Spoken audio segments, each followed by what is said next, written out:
이 새가 한 마리 더 있어야 되는데 우리 또 부부께서 나오셔서 노래하시는데 제가 새를 한 마리 넣어가지고 좀 그러네요. 우리 임주태 집사님 저보다 2살이 많으신데 볼 때마다 참 사랑스럽습니다. 기도하시는 것도 참 은혜롭고 감동적이고 오늘 노래도 참 너무 감사하고 참 은혜롭습니다. 예.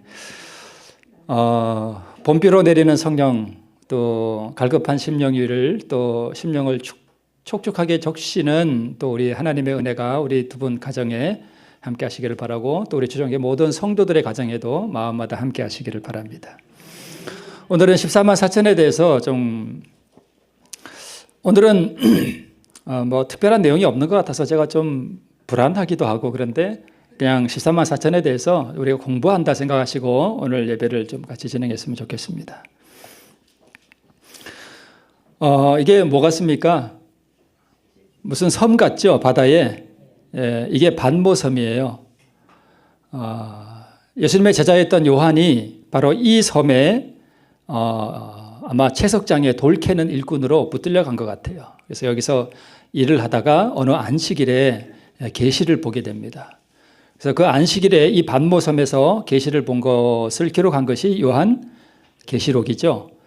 그때 우리 주님께서 이 반모섬에 친히 임재하셨어요. 요한을 찾아오셨어요. 그리고 그에게 앞으로 일어날 세계의 역사를 보여주셨습니다. 오늘 본문이 우리 요한계시록 7장 1절부터 8절에 있는 말씀인데 그 내용은 14만 4천에 대해서 기록하고 있죠. 네. 그래서 하나님의 인을 이제 14만 4천인이 받게 되잖아요. 그죠? 이마에. 하나님의 인이 도대체 뭐냐 하는 부분과 또 14만 4천이 어떤 사람인가 하는 것을 우리가 좀 보겠습니다. 14만 4천을 말씀하고 있는 요한계시록 7장 1절로 3절 우리 복음 성경 주의 말씀에 이렇게 기록되어 있습니다. 환란의 때가 시작되기 바로 직전에 우리는 모두 살아계신 하나님의 인을 받을 것이다. 그 다음에 내 천사가 바람을 놓을 것이다. 그리고 흉년과 온역과 검이 일어나며 나라가 나라를 대적하여 일어나며 온 세상은 혼란 가운데 있을 것이다. 이렇게 기록하고 있어요. 그러니까 앞으로 큰 환란이 오기 전에 준비된 모든 사람들이 다 뭘 받아요? 하나님의 인을 받습니다. 그 다음에 이제 천사가 바람을 놓으면 정말 무서운 일들이 이 땅에 일어나게 됩니다. 그래서 지금은 하나님의 백성들에게 뭘 치는 때인가 하면 인을 치는 때예요. 그러니까 지금 우리가 인을 못 받는다 하는 얘기는 우리가 하늘 갈 자격을 얻지 못한다 하는 말과 같습니다. 그러니까 인을 받아야 되겠죠. 그다음에 인치는 사업이 마치면 내 천사가 바람을 놓게 된다고 기록하고 있죠. 그다음에 바람을 놓으면 바로 환란의 때가 시작됩니다. 환란의 때에 무엇이 일어나는가 하면 흉년, 두 번째 온역, 그다음에 검이 일어난다고 되어 있습니다. 나라가 나라를 대적하여 일어나고 세상이 큰 혼란 가운데 빠지게 된다 이렇게 말씀하고 있습니다. 오늘 기도에도 나왔지만 러시아하고 우크라이나가 지금 전쟁을 하고 있죠. 흉년은 경제 붕괴와 연관되어 있고 물론 온역도 그렇지만 온역은 뭐예요? 전염병이죠. 그 다음에 전쟁이 일어날 것입니다. 아주 무서운 전쟁들이 일어날 거예요. 자, 흉년은 기후변화와 아마 관련이 있을 것 같고요. 여러분 우리 농사 짓는 분들이 많잖아요. 앞으로 큰 흉년이 있을 것으로 지금 말씀하고 있고 코로나보다 아주 강력한 온역이 세상을 휩쓸 것으로 보입니다. 그러니까 코로나는 전염병도 요즘은 코로나가 뭐처럼 됐어요. 그냥 감기 수준으로 떨어졌죠. 그러니까 이런 것을 설교 시간에 말하기는 좀 그렇습니다만은 뭐 전염병 학자도 아니고 그런 걸 공부하지도 않은 그냥 경제인에 불과한 그 누구죠? 갑자기 생각이 안 나네. 빌 게이츠, 네. 감사합니다. 어휴. 대단합니다. 빌 게이츠가 무슨 얘기를 했냐면 앞으로 천연두 테러가 있을 것이다. 여러분 천연두 아시죠? 걸리면 뭐가 되는? 얼굴 꼼보되는. 천연두는 지금은 없어졌어요. 그런데 일부 어디에 이게 보관돼 있대요, 바이러스가. 근데 그 걸리면 치명률이 30%예요. 걸렸다면 30명, 100명에 30명은 죽는다는 거예요. 그리고 나아도 뭐가 생겨요? 꼼보가 생겨서 아주 무서운 거예요. 빌 게이츠가 코로나가 오기 전에도 코로나가 올 거라고 얘기한 지 얼마 후에 얘기 왔거든요. 그래서 음모론 같기는 하지만 그냥 뭐 이렇게 좀 우리가 짚고 넘어가야 봐야 할 그런 부분 같습니다. 코로나보다 강력한 온역이 세상을 휩쓸 수 있습니다. 만약에 그러한 온역이 지구촌을 강타하게 되면 그것이 경제 붕괴로 이어질 가능성이 상당히 많습니다. 코로나도 이 정도의 경제가 봉쇄되는데 그러한 무서운 진짜 전염병이 오면 거의 뭐 경제가 붕괴될 정도로. 그래서 요한계시록 18장에 세상이 멸망하는 것은 무엇과 함께 오는가 하면 경제가 세계적인 경제가 붕괴되는 것과 함께 세상에 종말이 옵니다. 그래서 이런 온역과 흉년과 전쟁이 함께 일어날 가능성이 많습니다. 대규모 전쟁이 일어날 가능성이 많습니다. 아마 3차 대전이 일어날지도 모를 일입니다. 자, 이 그림은 이제 네 천사가 땅의 사방에 바람을 지금 뭐 하고 있는 거예요? 붙들고 있는 거예요. 그러니까 지금 미국이 러시아가 우크라이나를 침공한 것에 대해서 군사 개입을 안 하고 있죠. 그게 다 왜 그러냐 하면 물론 다른 예우도 많게 있습니다만 천사가 지금 뭘 붙들고 있는 거예요? 바람을 붙들고 있는 거예요. 그러니까 이 바람은 곧 흉년과 전쟁과 온역 이런 것을 의미하죠. 이런 것을 지금 붙들고 있는 거예요. 붙들고 있음에도 불구하고 지금 이런 일들이 일어나고 있는 거예요. 코로나도 일어나고 러시아 우크라이나 전쟁도 일어나고. 만약에 이걸 진짜 놓아버렸다 하면 상상을 초월하는 일들이 지구를 휩쓸 것이라고 하는 사실을 우리가 알 수 있습니다. 언제 바람을 놓는가 하면 14만 4천이 준비되면 바람을 놓습니다. 누가 14만 4천인가? 그 이마에 하나님의 뭘 맞은 사람들요? 인을 맞은 사람들이에요. 그러니까 이 인을 받고 나면 바람을 놓고 세상은 일찍이 역사 이래로 없던 큰 환란에 들어가게 될 것입니다. 네. 자, 고종 황제가 사용했던 국세예요. 그러니까 임금의 도장이죠. 나라의 도장이기도 하고. 그러면 우리가 하나님은 한 나라의 임금이 아니라 무슨 왕이에요? 온 우주의 왕이에요. 그러면 하나님의 인을 우리에게 찍는다는 것은 우주의 왕이신 그 하나님의 국세, 옥세를 우리 이마에 찍는다는 말과 같습니다. 자, 누가 인을 받는가 하면 살아계신 하나님의 인은 그리스도와 같은 품성을 지닌 사람들에게만 찍힐 것이다. 이렇게 기록되어 있습니다. 좀 불안해지나요? 내 모습을 보니까 아침에 와이프랑 막 싸우고 그러는데 네. 그리스도와 비슷한 것도 아니고 무슨 품성요? 같은 품성을.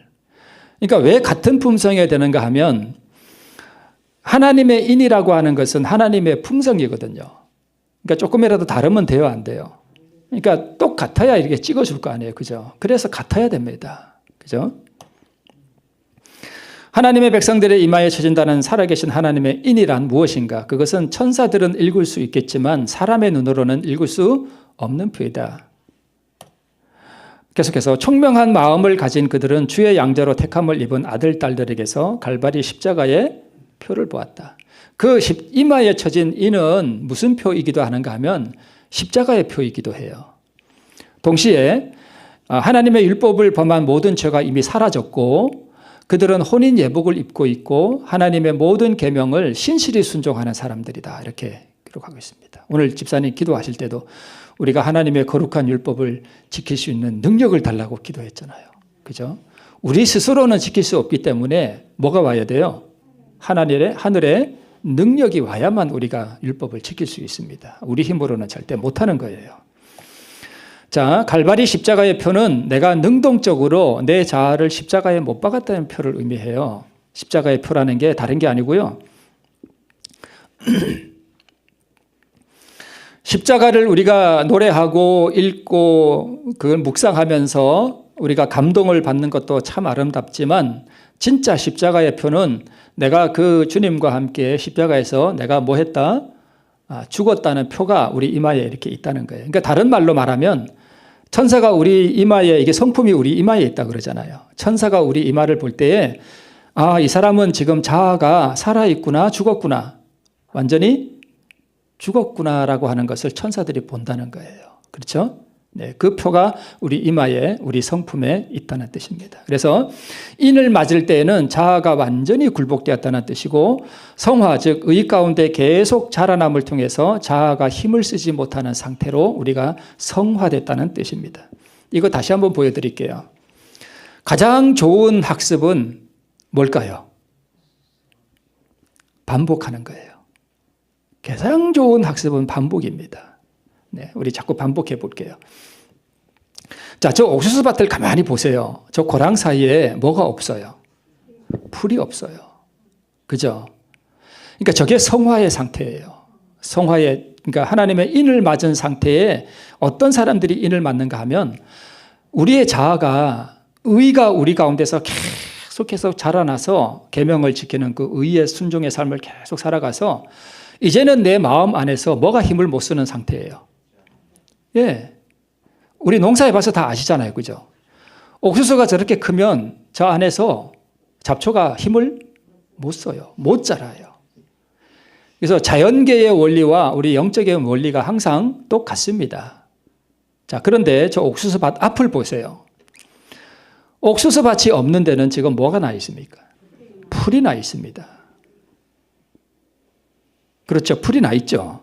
왜 풀이 나 있어요? 옥수수가 없으니까. 그죠? 풀이 자라나는데 방해하는 게, 햇빛을 가리는 게 없으니까 그냥 막 자라나는 거예요. 네. 그래서 우리가 하나님의 인을 받는 상태는 바로 이 앞에 잡초밭이 아니라 그 뒤에 옥수수밭과 같이 저렇게 의가 우리 가운데서 충만하게 계속 자라나서, 그 옥수수가 처음에 자랄 때 잡초도 같이 자라겠죠. 그때 우리가 자아 굴복을 통해서 이 잡초를 계속 뭐 한 거예요? 뽑아준 거예요. 제거한 거예요. 그래서 의가 이제 너무 이렇게 자라다 보니까 이제는 잡초가 힘을 못 쓰는 상태. 저게 돼야 인을 받습니다. 그래서 마지막 환란의 때에 하나님께서 남은 백성들에게 어떤 특별한 은혜를 베풀어서 환란을 통과하게 하는 것이 아니에요.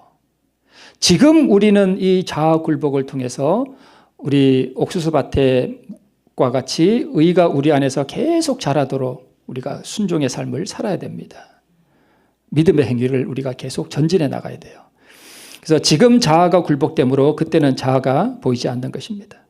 그래서 이는 진리 가운데 굳게 서는 거라고 우리 에스겔 9장 2절에 주의하고 있습니다. 하나님의 이는 사람이 볼 수 있는 어떤 표나 도장이 아니라 영적으로나 지적으로 진리에 굳게 서는 것이다라고 말씀하고 있습니다. 흔들릴 수 없는 상태. 어느 누가 와서 유혹을 해도, 누가 와서 계명을 범하게 할지라도, 누가 와서 굴욕을 줄지라도, 누가 와서 뺨을 때릴지라도 뭐가 흔들리지 않아요? 네, 성품이 흔들리지 않는 상태예요. 초연할 수 있는 상태. 참 어려워 보이죠? 그러나 가능합니다. 그게 내 힘으로 되겠어요? 안 되죠. 예수님이 십자가에 달리시기 전에 뺨 맞았죠? 그죠? 침뱉음 당했죠? 말할 수 없는 수치와 모욕을 당했죠. 그때 예수님이 어떻게 하셨죠? 이놈들 어디 두고 보자 이랬나요? 아니요. 전혀 그분의 마음이 흔들림이 없었습니다. 오히려 그들을 불쌍히 여기고, 그죠? 네. 그게 의예요. 그게 의. 네, 그런 것입니다. 그래서 인이란 마지막 때의 특별한 은혜가 아니라 계속적인 자아 굴복을 통해서 의의 진보를 이루어서 마음의 옥수수밭에서 잡초가 자랄 수 없는 환경을 준비한 바로 하나님의 성품으로 준비되었다는 의미입니다.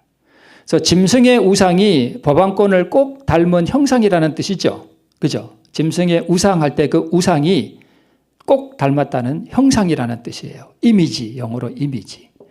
그래서 하나님의 형상을 회복했다는 하늘의 임금의 도장이 바로 하나님의 인이에요. 그죠? 우리가 하나님을 꼭 닮았다. 에덴 동산에서 하와가 선악과를 따먹고 난 다음에 뭘 잃어버렸어요? 하나님의 형상을 잃어버렸어요. 그걸 회복하는 거예요. 그래서 그래, 너는 믿음으로 말미암아 믿음의 행위를 통해서 내 형상을 다시 뭐 했구나? 회복했구나. 그래, 너는 내가 내 도장을 찍어줄게. 너는 나를 너무 닮았어. 그게 하나님의 인이에요. 그죠? 네.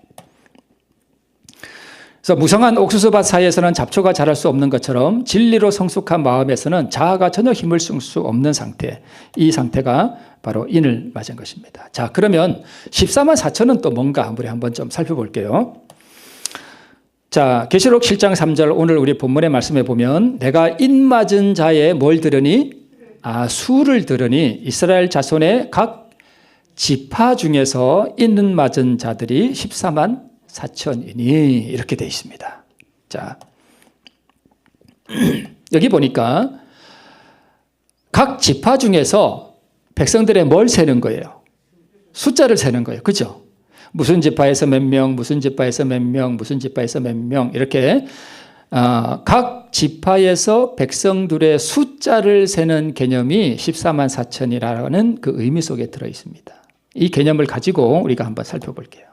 자, 이것도 이렇게 됐네.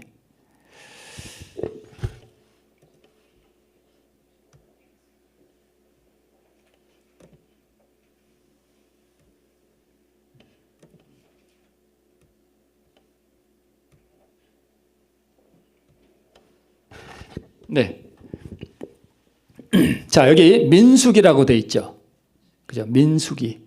민수기가 한문으로 쓰면 이렇게 돼요. 맨 앞에 글자는 백성민자죠. 그 다음에 숫자는요. 수학할 때, 산수할 때 그 수. 아까 뭘 센다고요? 수를 센다 그랬잖아요. 그러니까 민수기, 창세기, 출애굽기, 레위기, 민수기 할 때 그 민수기가 무슨 뜻이냐 하면 백성의 숫자를 셌다 하는 뜻이에요. 그게 민수기예요. 영어로는 민수기를 뭐라고 하는가 하면 넘버스라 그래요. 넘버가 뭐예요? 넘버 1, 넘버 2. 그죠? 수라는 개념이 수. 그게 민수기예요. 자, 그러니까 요한계시록에 14만 4천을 각 지파별로 숫자를 세는 게 어디서 연구하면 그 개념이 나올까요? 민수기를 연구하면 14만 4천이 무엇인지를 우리가 알 수 있어요. 그죠? 민수기 뜻 아셨죠? 무슨 뜻인지 백성의 숫자를 센다는 거예요. 그래서 민수기는 시작하자마자 뭘 셀까요?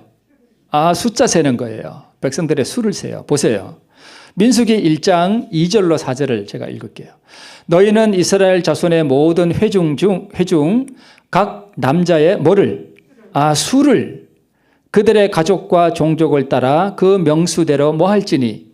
계수할지니. 계수가 뭐예요? 숫자를 세는 거예요. 그러니까 민수기는 시작하자마자 숫자 세잖아요. 그죠?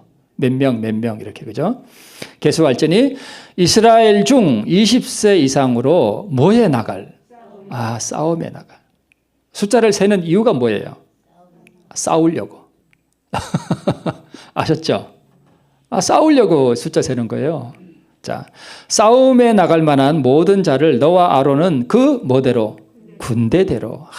군대. 그러니까 백성들의 수를 세는 이유는 이 사람들을 싸움에 보내려고 뭘 모집하는 거예요? 군대를 모집하는 거예요.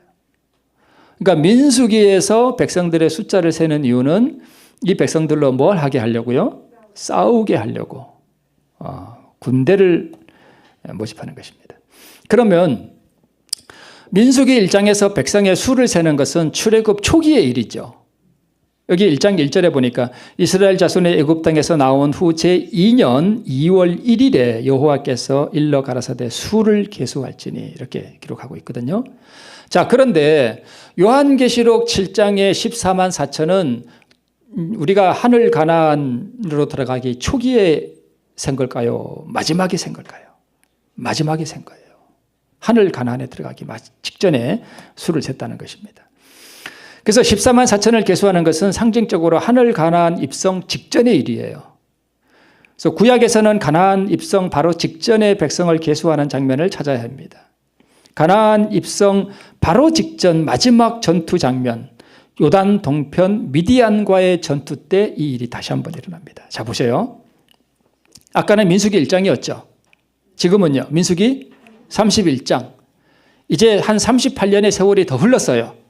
그래서 가나안 땅에 들어가기 바로 직전에 또 한 번 뭘 세요? 숫자 세는 일이 또 나와요. 자, 보세요. 여호와께서 모세에게 일러 가라사대 이스라엘 자손의 원수를 미디안에게 갚으라. 그 후에 내가 내 조상에게로 돌아가리라. 이제 모세가 뭐 할 때가 된 거예요? 죽을 때가 된 거예요. 40년 후에. 모세가 백성에게 일러 가로되 너희 중에서 사람을 택하여 싸움에 나갈 뭘 시키고 준비를 시키고 미디안을 치러 보내어서 여호와의 원수를 미디안에게 갚되 이렇게 되어 있습니다. 그래서 이스라엘 모든 지파에 대하여 각 지파에서 1,000인씩을 싸움에 보낼지니라 하며 매 지파에서 1,000인씩 이스라엘 1,000만인 중에서 12,000인을 택하여 무장을 시킨지라 이렇게 되어 있습니다. 여기서 보니까 계시록 7장에 보니까 각 지파에서 몇 명씩 셌어요? 12,000명씩 셌어요. 여기다 보니까 각 지파에서 여기서는 몇 명요? 1,000명씩 셌습니다.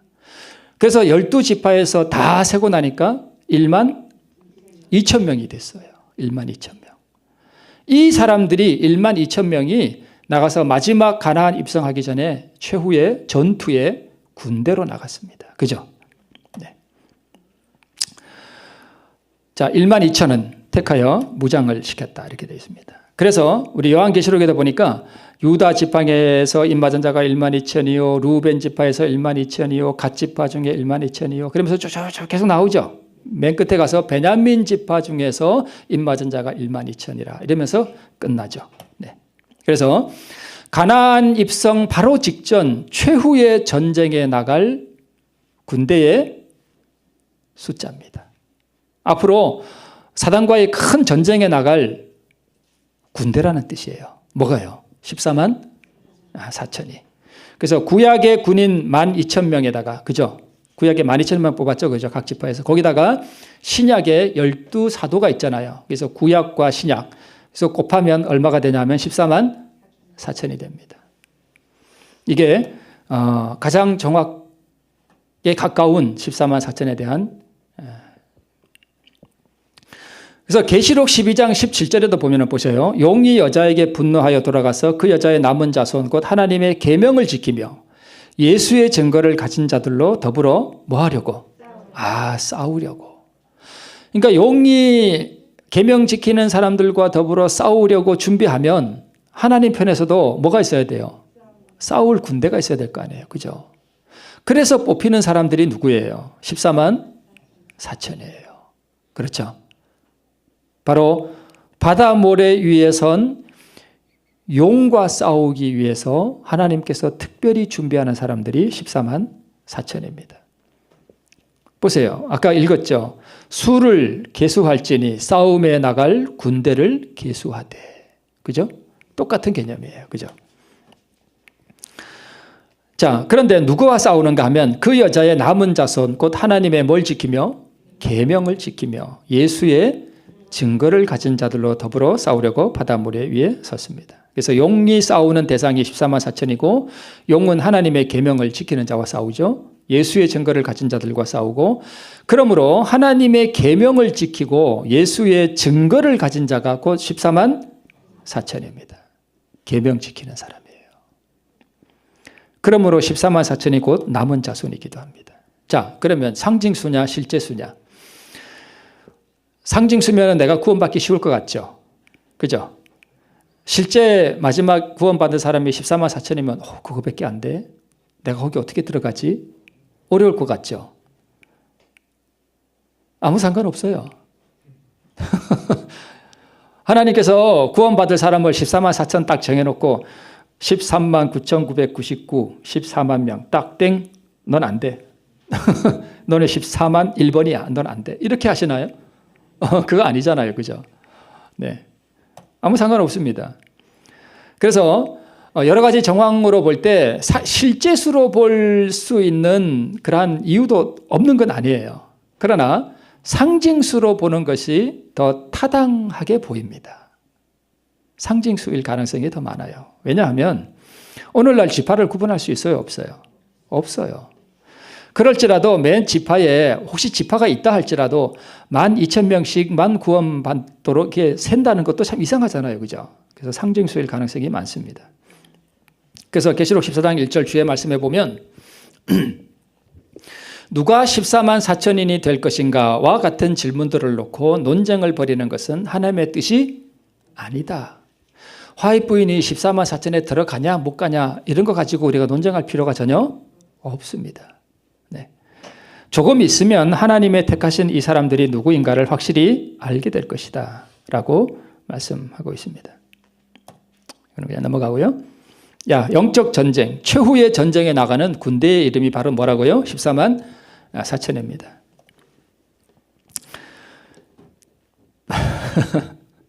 사는 것도 힘든데 또 무슨 전쟁까지 해야 된디야? 여러분 사는 게 힘드세요? 힘드세요? 괜찮으세요? 아니 지금 사는 것도 힘들어 죽겠는데 또 뭐 앞에 무슨 또 큰 전쟁을 해야 된다네? 야, 큰일 났네. 이렇게 생각하시는 분이 혹시 계실지도 모르겠습니다. 자, 이 그림 또 기억나시죠? 네. 사는 게 왜 힘들어요, 여러분? 사는 게 내가 정말 힘들다라고 하는 건 뭔가 문제가 있다는 뜻이에요. 그죠? 뒤에서는 지금 쟁기를 대고 밭을 갈고 앞에서는 이 아낙네가 지금 소 코트레를 깨고 앞으로 지금 뭐 하고 있습니까? 끌고 가고 있습니다. 미리 말씀을 드리지만 14만 4천은 요한계시록 14장 1절에 보면 어린 양이 시온산에 섰고 14만 4천이 같이 그 시온산에 섰다 그랬습니다. 그런데 이 14만 4천은 어린 양이 어디로 인도하든지 뭐 하는 자며 따라가는 자며 그게 14만 4천이에요. 그러면 14만 4천은 이 세상에 살 때 정말 힘들고 괴롭게 살았을까요? 즐겁게. 네. 왜 즐거운 거예요? 예, 어린 양이 어디로 인도하든지 끄는 대로 뭐 하는 거예요? 따라가는 거예요. 소처럼. 그러면 우리 삶이 힘들지 않아요. 그죠? 수고하고 무거운 짐진 자들아 다 내게로 오라. 내가 너희를 쉬게 하리라. 어린 양을 따라가면 쉼이 있다니까요. 삶이 고단하지 않아요. 물론 육체적으로 고단할 수 있지만 우리 그리스도 안에서 평안을 누리는 게 그리스도는 아니겠어요? 나는 마음이 온유하고 겸손하니 나의 멍에를 메고 내게 배우라. 그러면 너희 마음이 쉼을 얻겠다. 네. 내 멍에는 쉽고 내 짐은 가볍다라고 말씀하셨습니다. 자, 여기 보니까 매 지파에서 1,000인씩 이스라엘 1,000만인 중에서 12,000인을 택하여 뭘 시켰다고 나오는가 하면 무장을 시켰습니다. 그죠? 무장을 시켰어요.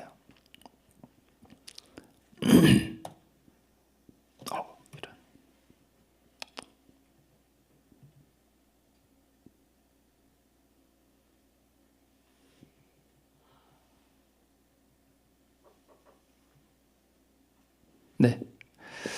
네, 전신갑주를 취하라. 네, 넘어가서 여기서 보겠습니다. 자, 그리스도인은 이렇게 전신갑주를 입은 거예요. 그죠? 앞에 방패가 보이죠? 저 방패가 믿음의 방패예요. 그러니까 마귀가 전진하는 모든 공격들을 뭘로 다 막아내는 거냐 하면 믿음으로 전진해 나가면서 막는 거예요. 머리의 투구는 구원의 투구라 그랬거든요. 그래서 우리가 하나님께 굴복하고 하나님의 의를 경험하게 되면 우리가 하나님이 나와 함께 하시고 내가 구원의 경험 가운데 있다는 것을 우리가 지적으로 영적으로 알게 됩니다. 그 다음에 가슴에는 의의 흉배를 붙여요. 그래서 이 굴복과 함께 하나님의 의를 받은 사람들은 그 의가 내 가슴을 보호하는, 그죠? 심장을 보호하는 내 생명과 같은, 이 생명이 사실 여기 심장에 있다 그러잖아요. 그죠? 심장이고 생명이고 피잖아요. 피를 뿜어내는 거잖아요. 그죠? 그래서 의가 곧 생명이에요. 의가 생명이에요. 그 다음에 칼을 가졌죠. 이거는 뭐냐 하면 성령의 검, 곧 하나님의 말씀. 이게 검이고, 그 다음에 발에는 또 신을 신었죠. 저게 구원의 신, 그죠? 복음의 구원의 신이라 그랬거든요. 그래서 이 전신갑주를 입은 사람은 이렇게 믿음의 의를 가지고 방패를 가지고 구원의 투구를 쓰고 의의 흉배를 붙이고 성령의 검을 가지고 나가서 복음을 뭐 하는 사람이에요? 전하는 사람이에요. 그죠? 이 사람들이 14만 4천입니다. 무장을 한 거예요. 이것도 기억나시죠? 제가 과거에 했던 거 자꾸 이제 기억 반복해서. 자, 싸우는데 누구랑 싸워요? 네? 와이프하고 싸워요? 부인하고? 남편하고 싸워요? 제가 그때 한번 말씀을 다 드렸죠. 우리가 싸워야 하는 대상은 우리 눈에 보이는 우리 육신이 아니죠. 그죠? 혈과 육에 대한 전쟁이 아니라 바로 하늘에 있는 악한 영들과 우리가 대항하여 전쟁을 벌인다는 것을 우리가 그때 다윗과 다윗의 큰형 엘리압과의 그 전투, 골리앗과의 전투하면서 제가 다 말씀을 드렸죠. 저 소가 얼마나 불쌍해요. 그죠? 자기가 싸워야 할 대상을 찾지 못하고 마귀에 의해서 찔림을 받아서 피가 흐르고 고통스럽게 살아가는 어쩌면 어떤 그리스도인에 대한 표상일 수도 있어요. 그죠? 그러니까 우리가 싸워야 하는 대상을 잘못 알고 싸우면 그래서 우리가 삶이 고단한 것입니다. 부부끼리 싸움하고, 그죠? 그 모든 이유가 그걸 다 우리가 해결할 수 있는 방법이 뭐냐 하면 자아가 죽는 것입니다. 우리가 자꾸 특히 우리 부인들, 남편을 변화시키려고 그러죠. 그죠? 안 됩니다. 절대 안 됩니다. 포기하세요, 그냥. 그게 편한 거예요. 절대 안 변합니다. 남편을 변화시키는 거는 부인이 잔소리해서 변할까요? 절대 안 변해요. 오직 누구만이 변화시킬 수 있어요? 하나님만이 변화시킬 수 있어요. 그런데 어떨 때 하나님이 변화시킬 수 있는가 하면 내가 죽어야 돼요. 그러면 하나님이 죽은 나를 통해서 변화시킨다니까요. 그래서 우리의 영적인 전쟁, 사실 여러분 14만 4천 이것만 제대로 우리가 공부하고 삶에서 실천하면 우리가 14만 4천 뭐 잘 몰라도 돼요. 그죠? 물론 중요하긴 하지만, 네. 다윗이 여러분 그 골리앗과 전투할 때 손에 작대기를 하나 들고 가고 그 다음에 그 물매에다가 그 시내에서 뭘 주웠는가 하면 조약돌 5개를 주웠어요. 그 조약돌 5개를 주머니에 딱 넣고 짝대기 들고 물매 들고 그리고 그 물매에다가 뭘 넣는가 하면 조약돌을 넣습니다. 조약돌을 다 돌려가지고 던지니까 이 조약돌이 골리앗의 이마에 가서 박혔습니다. 쓰러졌죠. 이건 제 나름대로의 해석이에요. 깎이고 다듬어진 돌. 다윗의 성품을 상징합니다. 매끌매끌해요. 부드러워요. 진짜 그리스도인은요, 부드러운 사람이에요. 따뜻하고 매끄럽고 부드럽고. 그리스도인이 교회에서 말을 딱딱하게 하고 불친절하고 뭐 이렇게 이러고 그 그리스도인이 아닙니다. 다윗이 들고 간 그 조약돌, 매끄러운 돌은 저 상류에서부터 구르고 굴러서 옆에 돌하고 부딪히고 깎여서 모난 부분이 다 없어진 돌이에요. 그러니까 그런 돌이 골리앗의 이마를 가서 때렸습니다. 바로 이 전쟁이에요. 14만 4천이 벌이는 전쟁은 나중에 최후의 용과 진짜 싸운다기보다는 앞으로 그런 일들이 있겠지만 지금 마누라하고 싸워서 이겨야 돼요. 어떻게 이겨요? 내가 짐으로 이기는 거예요. 그죠? 그 전쟁에서 승리해야 최후의 전쟁도 우리가 승리할 수 있는 거예요. 그죠? 그래서 부드럽고 매끄러운 돌을 히브리어로 에벤 그러거든요. 그래서 에벤 에셀 그러면 도움의 돌이라는 뜻이에요. 그죠? 그래서 우리가 이런 돌을 갖다가 5개씩 다 준비해야 되지 않겠어요? 그죠? 그래서 보셔요. 산상보훈에 인생의 고난은 우리의 성품에서 불순물과 거친 것을 제거해내는 하나님의 일꾼이다. 이들에 의해 채석되고 깎이고 끌로 새겨지고 갈리고 다듬어지는 것은 고통스러운 과정이다.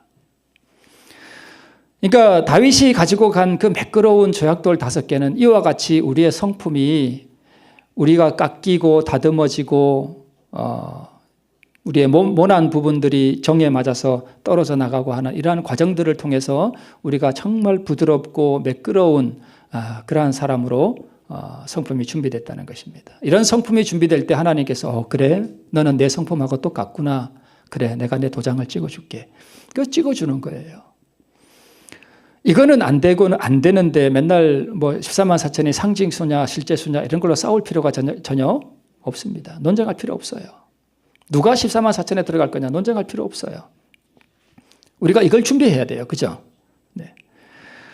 그래서 우리가 가정에서 교회에서 이렇게 부딪히고 그래서 내가 속상하고 억울한 일을 당하고 할 때 그 모든 가정들이 다 뭐냐 하면 나를 깎아내는 하나님의 도구들이에요.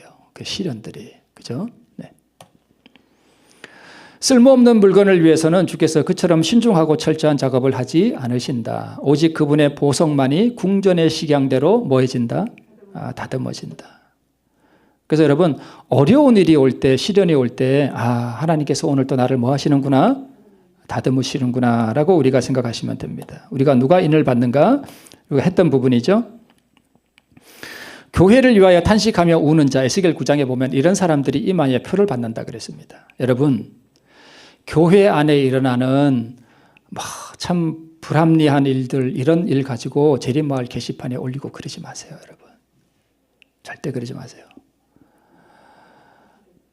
그런데 올리기 전에 혹시 누가 잘못한 일이 있거든 크게 잘못한 일이 있거든 그 사람을 찾아가서 사실 여부를 확인하고 그 사람을 권면하고 그 사람이 돌이키도록 한 다음에 그래도 안 되면 어디에다 얘기하라 그랬습니까?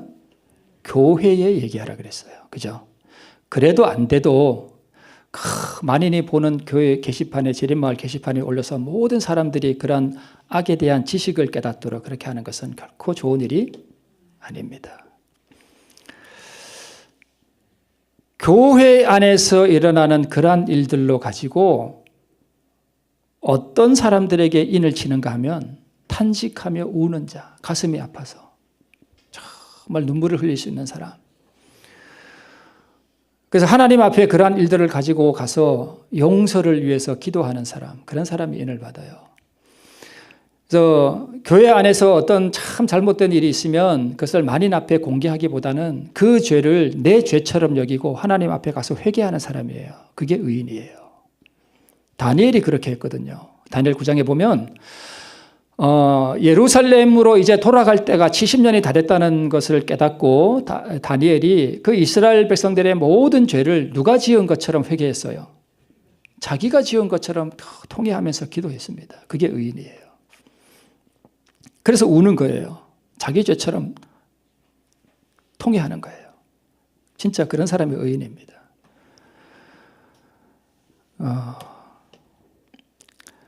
자, 그리고 다가오는 위기의 징조들을 보면서 조용히 앉아서 관심 없이 멸망을 내다보며 심판날에 하나님께서 당신의 백성들을 보호해 주실 것이라고 믿고 자위하고 있어서는 안 된다. 그러니까 뭐 앞으로 큰 환란들이 오면 오겠지 뭐 하나님께서 우리 다 보호해 주시겠지 뭐 그리고 이렇게 앉아 있는 사람들은 의인이 아니라는 거예요. 그죠? 네. 결코 그렇게 해서는 안 된다. 그들은 다른 사람들을 위하여 일하는 것이 그들의 의무임을 깨닫고 강한 믿음으로 하나님께 도움을 구해야 한다. 그러니까 가만히 있는 것이 아니라 어려운 일, 나쁜 일들이 일어나면 그것을 위해 울고 애통해하고 그런 사람들을 회복시키기 위하여 노력하고 하는 그러한 사람들이 의인이라는 것을 우리가 알 수가 있습니다. 이건 아까 말씀드렸죠. 시온산 위에 선자. 네. 이마에 어린 양의 이름과 아버지의 이름이 있다는 거예요. 그러니까 하나님의 인이 지켰다는 거죠. 그 성품을 의미합니다. 출애굽기 34장에 보면 하나님께서 그의 이름을 반포하시면서 자비롭고 은혜롭고 노하기를 더디하고 인자와 진실이 많은 하나님이라고 그분의 성품을 말씀하셨습니다. 계시록 14장에 보면 14만 4천은 시온산에 섰는데 이 14만 4천은 입에 거짓말이 없대요. 거짓말이. 그럼 성경에서 거짓말이 뭐냐 하면 하나님을 사랑하노라 하고 그 형제를 미워하면 이는 거짓말하는 자니 이렇게 돼 있어요. 여러분 하나님 사랑하십니까? 네. 그러면 내 마음에 형제를 미워하는 마음이 있다면 뭐 하는 사람이에요? 그게 거짓말하는 거예요. 물론 속에서 이런 게 올라올 수는 있지만 순간적으로. 그래서 우리가 늘 주님 앞에 그 마음을 뭐 하는 거예요? 드리는 거죠. 거짓말하는 자가 누구뇨? 예수께서 그리스도이심을 부인하는 자가 아니뇨? 세 번째, 저를 아노라 하고 그의 계명을 지키지 아니하는 자는 뭐 하는 자요? 거짓말하는 자요. 여러분 그러시진 않겠죠? 안식일 오후 예배를 잘 드리고 오후에 가서 밭에 고추 따러 가면 그 사람은 뭐 하는 사람이에요? 거짓말 하는 사람이에요. 여기서 예배 잘 드리고 집에 가서 밭에 가가지고 고구마 모종 이렇게 하고 그게 뭐 하는 거라고요? 그게 거짓말 하는 자예요. 그렇게 하면은 14만 4천으로 시온산에 설 수 있다고요? 없다고요? 설 수 없대요. 절대 그렇게 하지 마세요, 여러분. 아멘. 안식일 오후에 가시면, 뭐 고추도 못 따게 하고 고구마도 못 심게 하는데 낮잠이나 자야 되겠다.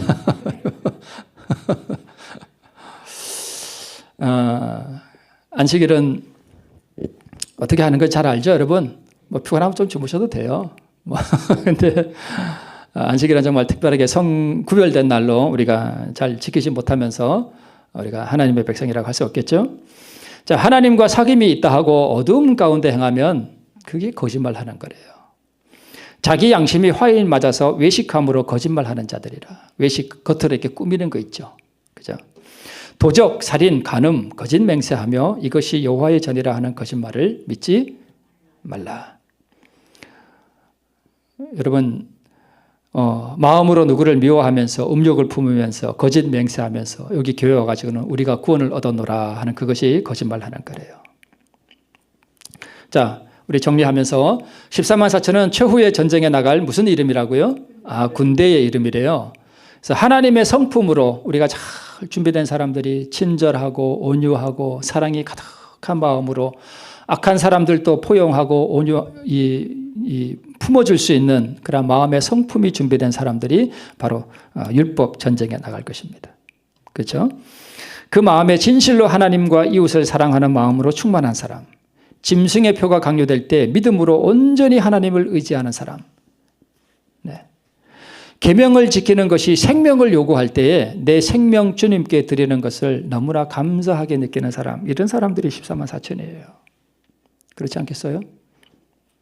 주님 나를 위해 자기 생명 버리셨는데 내 생명 주님께 드리니 감사합니다 라고 생명까지 내놓을 수 있는 마음에 준비된 사람들, 이런 사람들이 계명 지키는 사람 아니겠습니까?